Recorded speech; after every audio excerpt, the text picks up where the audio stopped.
एक महिला भिखारी समझकर जिसे खाना खिलाती है, आखिर में वो उसका पति होता है। जब वो उसे देखती है और उसे पहचानती है तो उसकी आंखों में आंसू आ जाते हैं।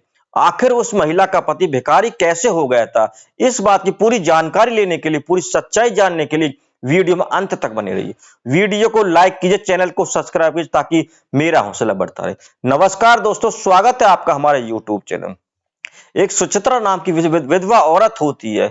उसके पति का बहुत पहले ही देहांत हो गया था। सुचित्रा पर 4 साल का बेटा होता है। सुचित्रा अभी जवान होती है। यह देखकर उसके आस पड़ोस वाले और रिश्तेदार, उसके माता पिता उससे शादी करने के लिए बोलते हैं कि तुम्हें दूसरी शादी कर लेनी चाहिए। सुचित्रा कहती है कि मेरे बेटे को दूसरा कैसा घर परिवार मिलेगा, इसलिए मैं शादी नहीं करूंगी। और अपने बेटे को पालने पोसने के लिए दूसरों के घरों में काम करती है, मेहनत करती है, मजदूरी करती है और अपने बेटे को पालना शुरू कर देती है। धीरे धीरे उसका बेटा बड़ा होने लगता है। बड़े होने के साथ वह जो गलत संगत में, गलत आदतों में पड़ने लगता है। सुचित्रा का जो बेटा होता है उसका नाम मनीष होता है। मनीष शराब पीने लगता है, जुआ खेलने लगता है और आवारागर्दी में घूमने लगता है। उसे अपनी पढ़ाई लिखाई का कोई ध्यान नहीं होता है। वो कहते हैं कि अक्सर विधवा औरतों के बच्चे बिगड़ जाया करते हैं क्योंकि उनके सर पर पिता का हाथ नहीं होता, पिता का साया नहीं होता है। इस तरह वो बिगड़ जाता है और वह इतना बिगड़ जाता है कि वह अपने माँ के द्वारा कमाए हुए पैसों को माँ से छीन लेता है और उनको मारा पीटा करता है और माँ से साथ बुरा व्यवहार किया करता है और उन पैसों को लेकर शराब पीता है, जुआ खेलता है। सुचित्रा जो अपने बेटे के पीछे रोती है, बिलखती है और कहती है कि तेरे पीछे मैंने अपनी सारी जिंदगी बर्बाद कर दी और तू मेरे साथ इस तरह का व्यवहार करता। मैं जो भी कमा के लाती हूँ, घर चलाने के लिए पैसे कमा के लाती हूँ, तू उन पैसों को जुआ में और शराब में उड़ा देता। मेरे पास घर चलाने तक के पैसे नहीं होते। अब वह रोती बिलखती रहती बेचारी, अपने आप को कोसती रहती है। इस तरह समय बीतता रहता है। धीरे धीरे मनीष जो है 20-21 का साल का हो जाता है और सुचित्रा जो है उसकी शादी करा देती है। पूजा नाम की लड़की से उसकी शादी करा देती है। पूजा बहुत संस्कारी और सुंदर लड़की होती है। पूजा उस घर में आती है और सुचित्रा को देखती है तो वह कहती है कि मेरी सास कितनी दुबली पतली, कितनी कमजोर हो गई है। मैं इसके साथ अच्छे से देखभाल करूंगी, इसके साथ अच्छे से खाना खाने को दूंगी और इसके साथ अच्छे से बैठ के खाना खाया करूंगी। वह इस तरह उसके मन में सोचती है और वह अपनी सास के साथ बैठकर खाना खाने लगती है। तभी मनीष आता, वह कहता है कि तुम्हें इसके पास बैठने की कोई जरूरत है, तुम्हें इसके साथ खाने खाने की जरूरत नहीं। तुम खाना खाओगे तो अकेले खाओगे या मेरे साथ खाओगे। वह इस तरह अपनी पत्नी को डांटता और धमकाता है। लेकिन पूजा जो है उसकी बात, मनीष की बात नहीं मानती है। वह कहती है मैं तो अपनी माँ के साथ ही खाना खाऊंगी, यह मेरी माँ है। तो मनीष जो है अपनी पत्नी पूजा में एक थप्पड़ लगा देता है और थप्पड़ लगने के बाद पूजा सोचती है मन ही मन, मुझे इस घर में आए कुछ ही घंटे हुए हैं, ऐसा मैंने कौन सा गुनाह कर दिया। मैं इसकी माँ के साथ बैठ के खाना ही तो खा रही थी और इसने मुझे थप्पड़ मार दिया। इसके साथ मेरी जिंदगी आगे की नहीं कटेगी, ये तो आगे जाके मेरे साथ किस तरह का व्यवहार करेगा। वह अपने पिता के पास फोन कर देती है और कहती है पिताजी मुझे यहाँ से ले जाओ, मुझे इस घर में रहना है। पूजा का पिता सोचता है कि मेरी बेटी को उस घर में जाए हुए अभी कुछ ही घंटे हुए हैं और मेरी बेटी ने ऐसा क्या गुनाह कर दिया, ऐसा क्या दोष कर दिया जो उसके पति ने उस पर थप्पड़ मार दिया। वह उस पूजा का पिता तुरंत आता है और पूजा को लेकर चला जाता है। पूजा जो है अपने मायके में चली जाती है। कई महीने अपने मायके में बैठी रहती है, अपने पति मनीष का इंतजार करती है। लेकिन मनीष जो है बहुत ही क्रूर और बहुत जालिम होता है। वह अपनी पत्नी को लेने के लिए नहीं जाता है। मनीष की दिनचर्या चलती रहती है। वो अपनी माँ के साथ मार पिटाई करता है, पैसे को छीन लेता है और शराब पीता, जुआ खेलता, इस तरह चलता रहता है। अब मनीष ने जो है एक कोर्ट मैरिज कर दूसरी शादी कर लेता है और दूसरी जो पत्नी होती है वो बहुत ही संस्कारी और मनीष जैसी होती है।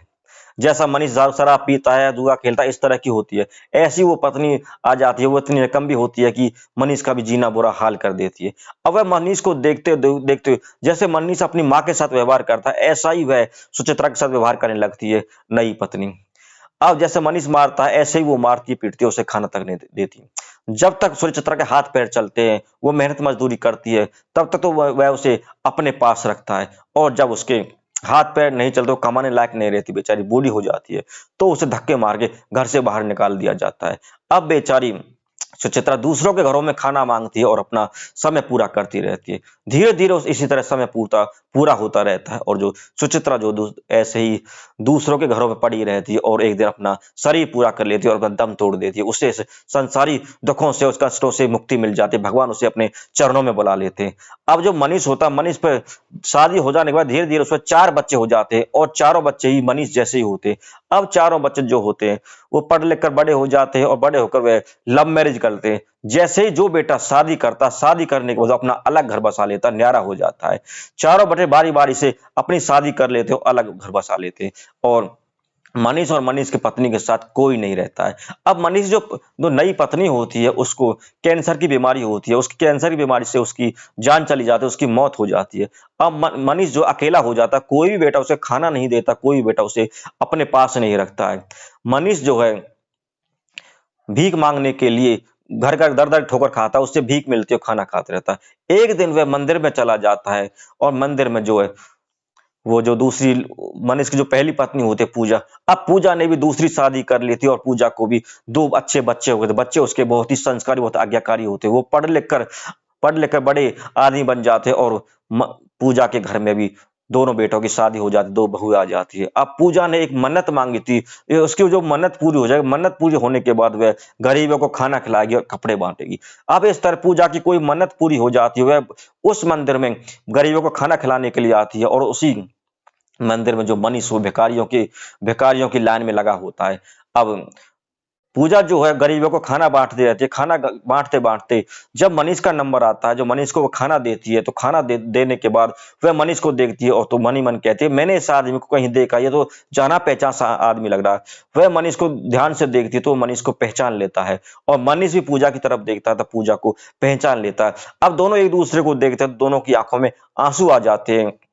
पूजा उससे कहती है कि मनीष, तुम्हारी ऐसी हालत कैसे हुई? तुम्हारे पास तो बहुत सारी प्रॉपर्टी थी, तुम तो अपने खेतों में काम करते, तुम तो प्रॉपर्टी पे काम करते, तुम्हारी हालत ऐसी कैसे हो गई, तुम भिखारी हो गए।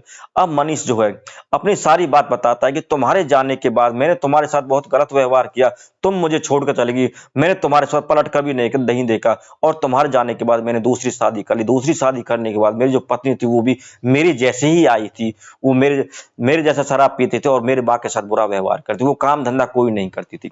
धीरे धीरे मेरे से 4 बच्चे हुए, चारों बच्चों ने शादी कर ली और अपना अपना अलग घर बसा लिया, कोई हमारे साथ नहीं रहा और मेरी पत्नी का देहांत हो गया और मैं अब दर दर की ठोकर खा रहा हूँ। मेरे पास घर नहीं है, खाने पीने को सामान नहीं है, मैं भीख मांग के गुजारा करता हूँ। इस बातों को देखकर पूजा की आंखों में आंसू आ जाते। जब वे दोनों इस तरह की बातें कर रहे होते तो पूजा के 2 बेटे और बहू भी उसके पास आ जाते और कहते कि माँ, ये आदमी कौन है?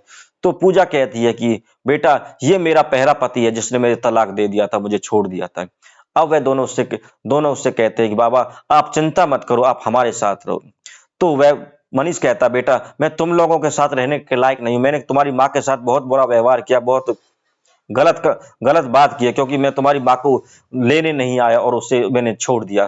तो उसके जो बच्चे होते हैं, संस्कारी होते हैं, वह कहते हैं कोई बात नहीं बाबा, आपने जो किया कोई बात नहीं, हम उस बात को भूल जाते, अब आप पिता की तरह हमारे घर में रहिए और हम आपकी पूरी सेवा करेंगे।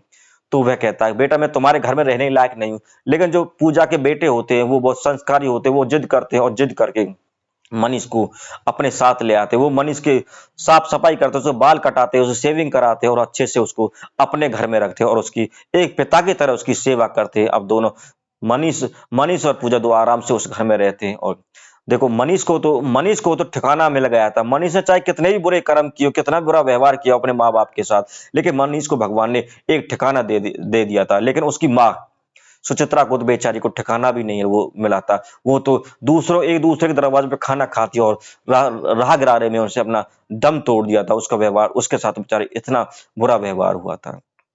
दोस्तों, इस तरह की कहानी हम आपके सामने लाते रहते हैं। ऐसी ये कहानी आपको कैसी लगी हमें कमेंट करके जरूर बताइएगा। धन्यवाद।